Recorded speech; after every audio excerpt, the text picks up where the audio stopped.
Hilchos Gezelah v'Aveda, Perek, Zayin, chapter 16, Aleph. Hameitzi mechatoim b'tziniris umasmerim k'etz bahen.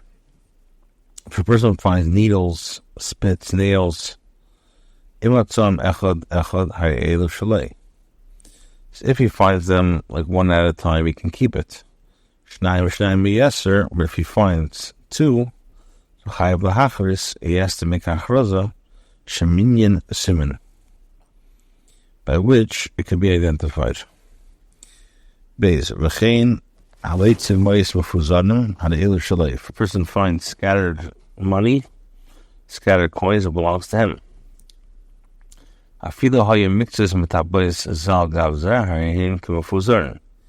Even if some of the coins are lying on each other, they're considered scattered. If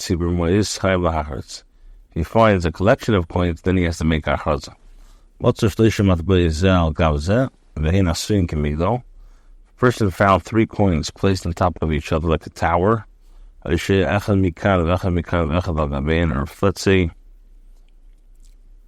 there was one to the right, to the left, and on top of both of them. Or if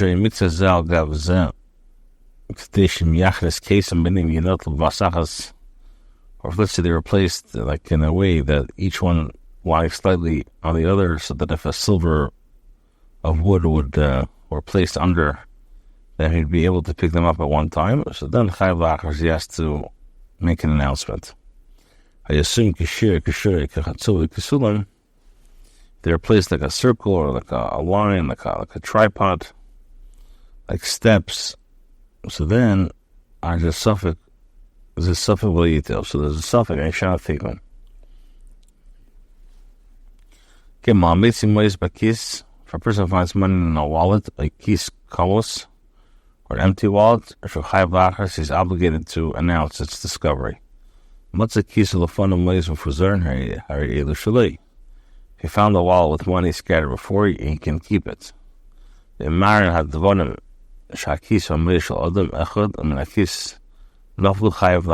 however it appears that the wallet and the money belonging to the same person and the money fell from the wallet, he has to make achraza. Daled. If a person finds money in a store, the money is found between the counter and the storekeeper, so that it belongs to the storekeeper. If he found it on the counter, and needless to say, if he found it on the outside of the counter, he can keep it. Why does the store not acquire the money on behalf of its owner? Because it's not a protected courtyard.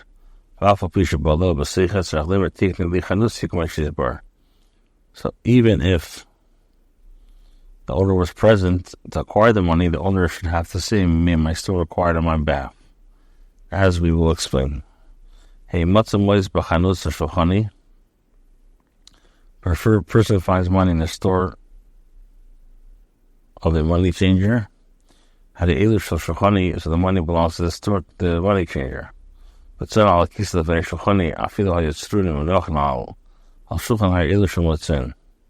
money was found on the counter, even if it was wrapped in a purse and placed on the table, it can be kept by the finder.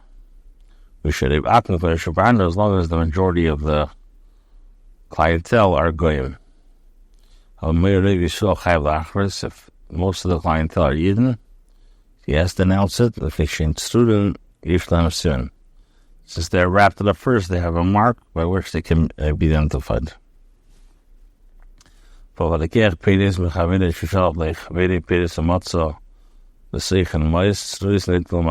person purchases produce from a friend, or a friend sends him produce, and he finds money wrapped in a purse amongst the produce, he has to announce.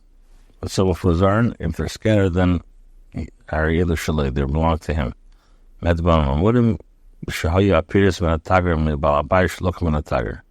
When one receives the produce from a merchant or from a private individual, purchases it from a merchant. If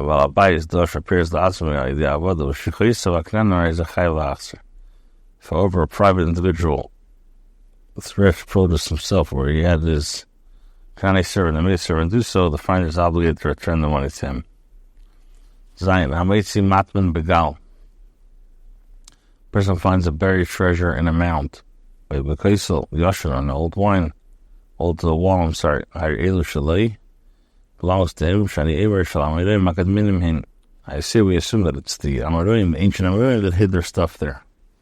Wishim Tzaim Mata there Kolamat Money Sishanis supplies, provided he finds the treasure buried very low, as was common for the ancient valuables to be buried this way.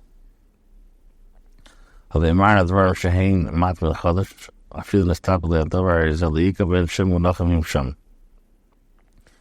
it appears that the treasure was just recently placed there, even if he has a doubt concerning the matter, he should not touch her, for perhaps it was intentionally placed there. So now the Rambam asks, if the halacha is that the property of a person can acquire things for him without his knowledge, so why doesn't the owner of the courtyard acquire automatically anything which is hidden in the old wall? The Rambam asks, why doesn't the chayfetz in the chotzer from the wall automatically belong to the Bala Chotzer? It's not Chaser Shalom Kinin Lishalim Midaiti. So the Rebbe says, so the Rambam says, Mnishani Yadu Label Yachidim Rais and Matman Avad Mimino. We call Adam the Fika Chukushum Mitzay. The treasure was not known about by him or others. It was lost to him and to others. Therefore, it belongs to the finder. Ma'avidah Shalom Amur Teto. Chum would say in regards to a lost object, Asher Teva Mimino Mutzaso, that is lost by him and found. First, an article that the owner lost.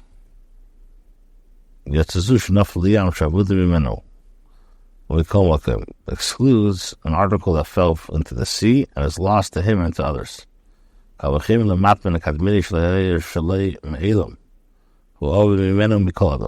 more so does this apply to ancient treasures that the person never owned? Therefore belongs to the finder. Test if he found a treasure in a new wall. If the manner which the treasure was found indicates that it belongs to the owner, it's given to the owner. If the manner which the treasure was found indicates that it belongs to the passerby, so order to the finder. If we wet the knife, its handle is a determining factor. With regards to the wall, its opening is the determining factor. The wall is filled with such articles, they should be divided between the owners and the finder.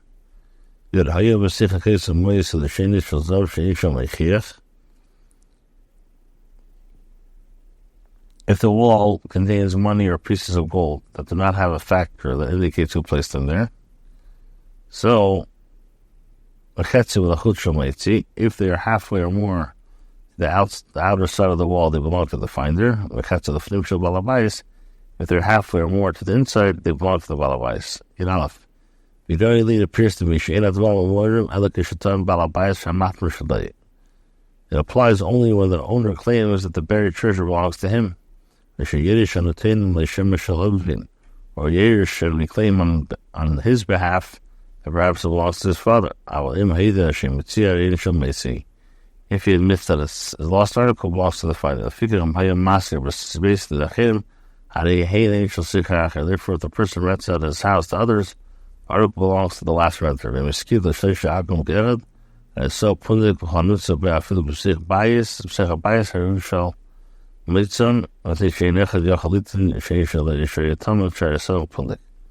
if he rented the domain to 3 goyim at the same time, he's considered to have made it an inn. Therefore, anything found in the walls or even in the house itself belongs to the finder. For no one can claim that the article belongs to him or was buried because the domain has been a inn. Hilchos Gezelah, chapter 17, Perek Zayin, Aleph.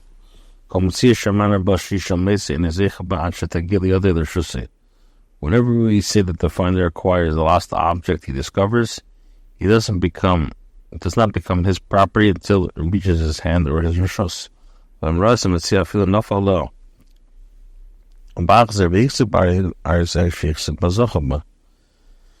If he sees a lost object, even if he falls upon it, and then another person comes and takes hold of it, the person who takes hold of it acquires it. The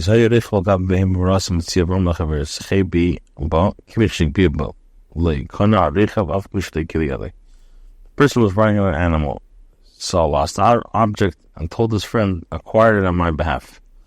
When the friend lifts it up for him, the rider acquires it, even though the rider himself did not take possession of it. The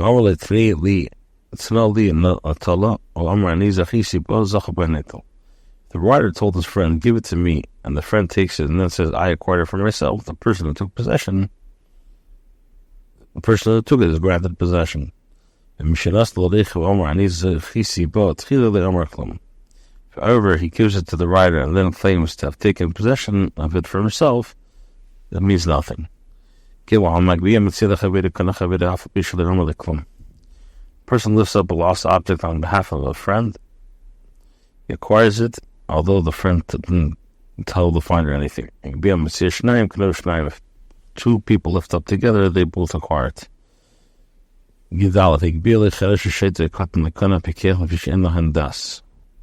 the cherish or shut their cotton pick it up, the pikech does not cater for it. They cannot be catered for the pikech. If they lift it up together, since the pikech is not catered, the cherish as well is not catered. If a deaf and mentally competent individual lifts it up together, they don't acquire. Now, if both of the people who pick up the article are deaf mutes, Chum said they should acquire to prevent the strife from arising. Hey, Shnaim Shadog Gomel Chamer Shal Mitzvah Kodm Shnei Hanigu Mishchu.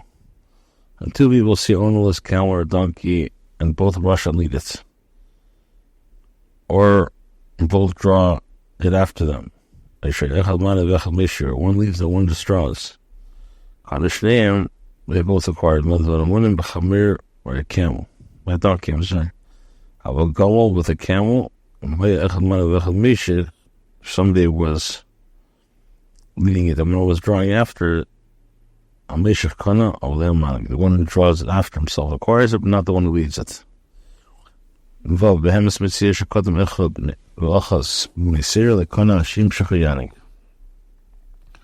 Person rushes and grabs at the reins of an ownerless animal. It is not acquired until he draws it after he leads it.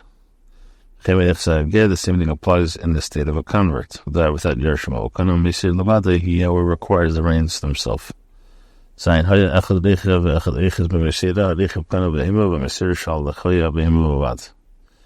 When one person rides on an ownerless animal and one holds his reins, the rider acquires the animal and the portion of his rein attached to his cheeks. So the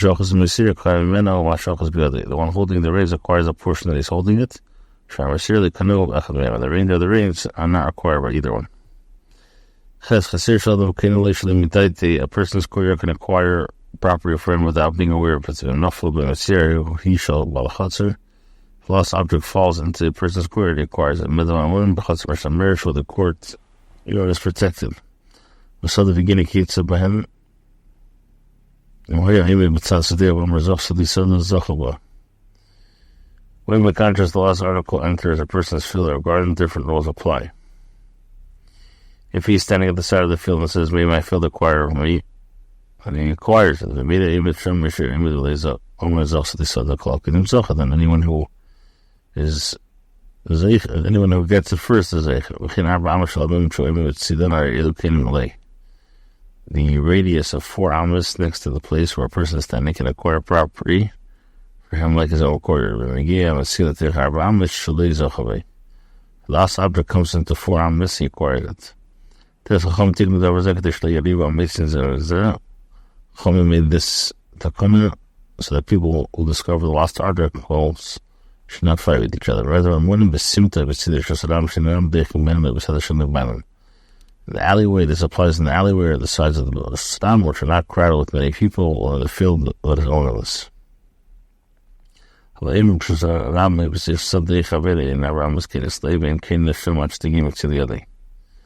however, a person stands in the Shusaramo in a field belonging to a friendly area within the radius of 4 amos cannot acquire property on his behalf, such a place he cannot acquire a lost article until he reaches his hand. A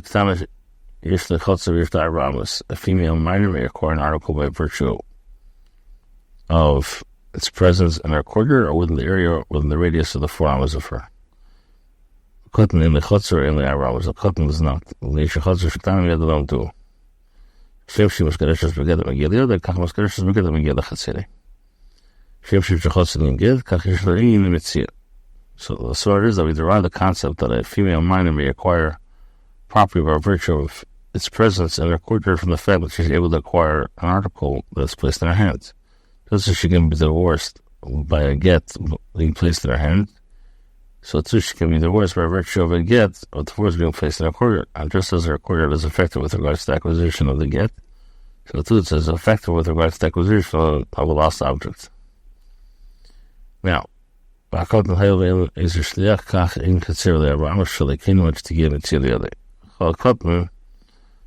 Chotzer cannot act as a shter to be kena.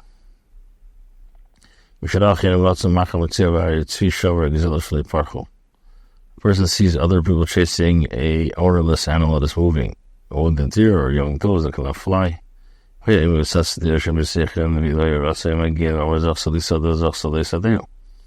when he was standing at the side of the field, the animals were on his property and he could catch them if he ran. He can acquire them by virtue of the presence of the field. If he says, may my field acquire for me.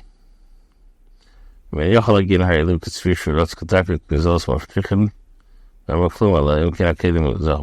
you cannot catch these animals, they're like a deer that runs normally, catch that can fly. His words are of no consequences. Instead, whoever catches them first acquires them. If they're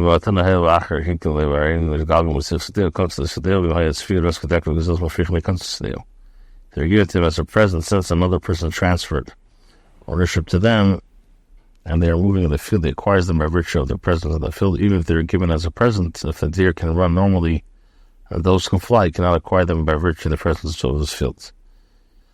The Metzias of Hershet of Kotman, there is Gezel because of Dr. Shalom, Fikach over Achar Gezelah, and the other in the Yitz with the other. If a person transgresses or robs such an article, cannot be taken at the end of him, and if he denies taking the article and takes an oath, he's not chayav false oath, he does not chayav to pay an additional fifth.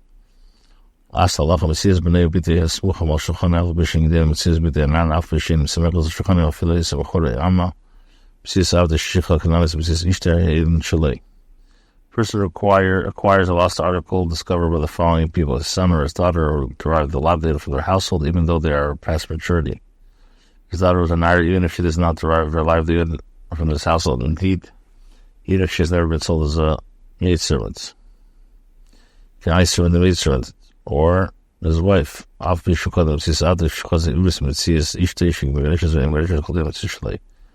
does not, however, acquire a lost object discovered by his son, does not derive his livelihood from his father's household, even if he is a minor. Jewish servant and maidservants, and his wife has been divorced, even if there are doubts concerning the validity of the divorce. Hilchos Gezelah v'Aveda, the last Perek of the Halachas, chapter 18, Perek Yudches. Aleph, if a person finds a shtarchev, afabi shalei pirish bei. A person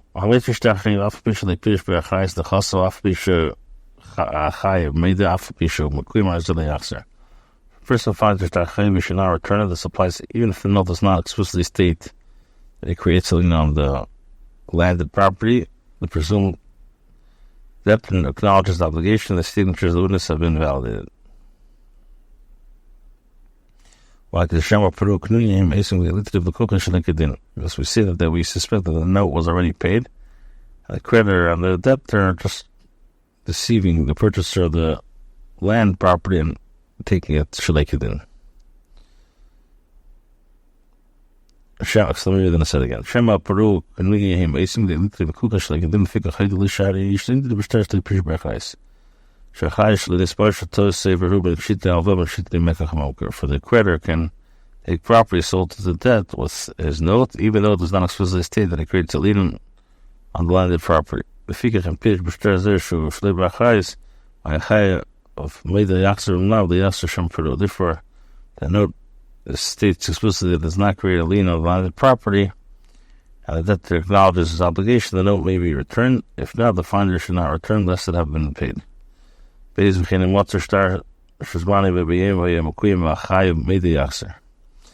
note was dated on the day it was found. The signatures of the witnesses have been validated. He acknowledges the debt. He may be returned to the creditor. Further, the signatures of the witnesses have not been validated. It should not be returned lest the debtor had the note written in the expectations of borrowing, but not borrowing it. The note is found in a leather container. It would invest the luggage should be returned to the claim who can identify by the mark. The guy claiming it.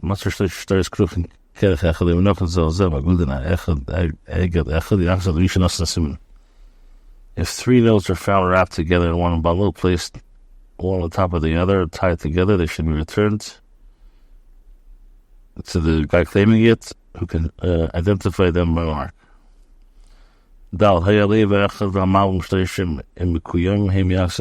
If three notes were found together, they measure one bar on three different lenders, so then the note should be returned to the bar if the signatures of the witnesses have been validated. The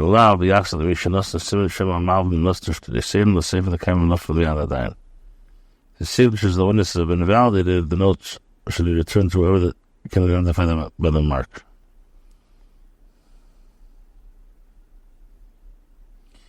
If the Malfa was one lame with three, then it goes to the Malfa. Higher Shloshtan. Savi, they say for Echad Yaksa, the Mishnah Simon, Shemer Shloshtan Halich, today, and Lasev, there's enough for Mala Sefer. Now, if the notes mention one lender and three borrowers, they should be returned to the lender. The three were written by one Sefer. They should be returned to the person who can identify by a mark. It's possible that three borrowers brought the documents to one scribe to read, the documents fell from his hand. Hey, what's your story? If a person found several torn legal documents, and amongst them a note that was torn, you should not return this. If together with these documents was a receipt of the note, even if the receipt was not signed by the witnesses, not be returned. If it had not been paid, the lender would not place it amongst the torn legal documents. And moreover, there's a document stating that it was paid.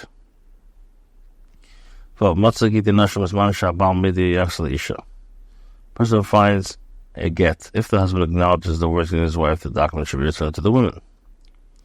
If the husband is not made there, if she gives a identified mark, distinctive mark, return it to her. Normally, actually, don't return to either.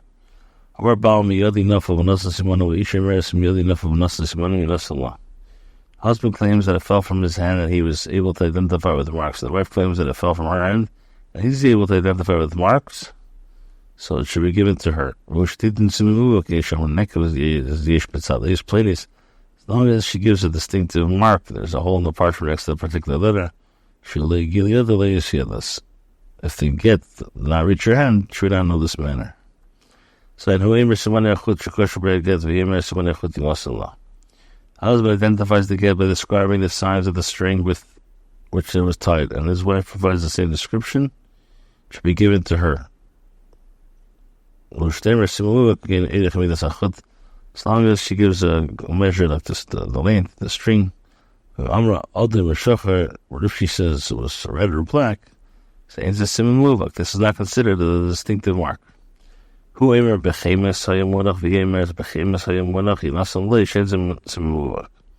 husband identifies the get by stating that it was held in the leather container. The wife provides the same description. It should be given to him because it is not considered a distinctive mark. When a person finds a legal document freeing a Eved Kani, You should return it to the servant if the master acknowledges having given it. If the master does not acknowledge having giving it, then it doesn't go to anyone. Now, if a legal document recording his presence is found in the body, the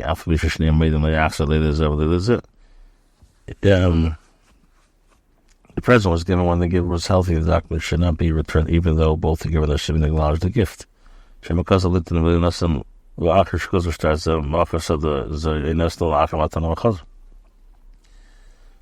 the giver originally had the document composed with the intention of giving the present.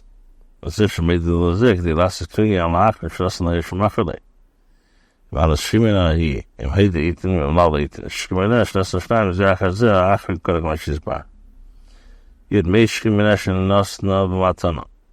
if the man who gave the present when he was dying passes away, even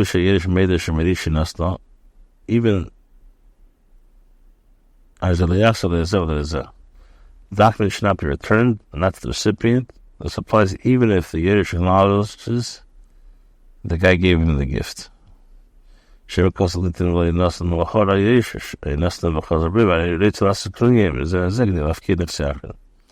far as perhaps the guy originally had the document composed with the intention of giving the present, but did not do so.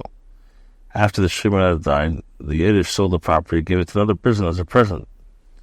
He then recanted and now desires to join together with the original recipient in order to take the property away from the recipient. If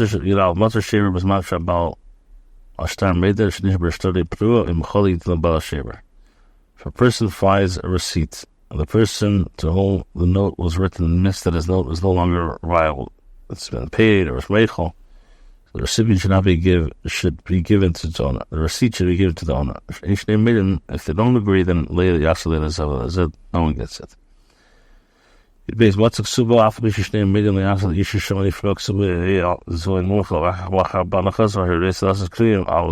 if a woman's ksuba is found, it should not be returned to the woman, even if both she and the husband acknowledge that the money due to her, the ksuba has not been paid. As far as that we suspect that the money due to her by virtue of her marriage contract has been paid, as she waives her rights to it, and afterwards the husband sold the property and he wants to deceive the purchaser.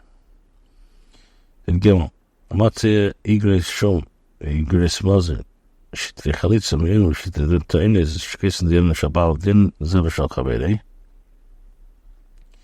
If you have legal document should be returned to its owner if found. A document recorded that the worth of a dead property is evaluated by the Bezdin. Document recorded a court's decision to sell a man's property to provide the sustenance of his wife's daughters. Document recorded Chalitza or Mian. Document recording the judge's recollection of claims made by each of the litigants. A document recorded by the litigants' choice of judges who they desired to preside over the certain litigations. The document is recorded in the final judicial act. As a yachser goes up close to them, this is the general rule. Whenever a legal document involves a monetary obligation, there is room to suspect that the obligation has been met. The document should not be returned. So the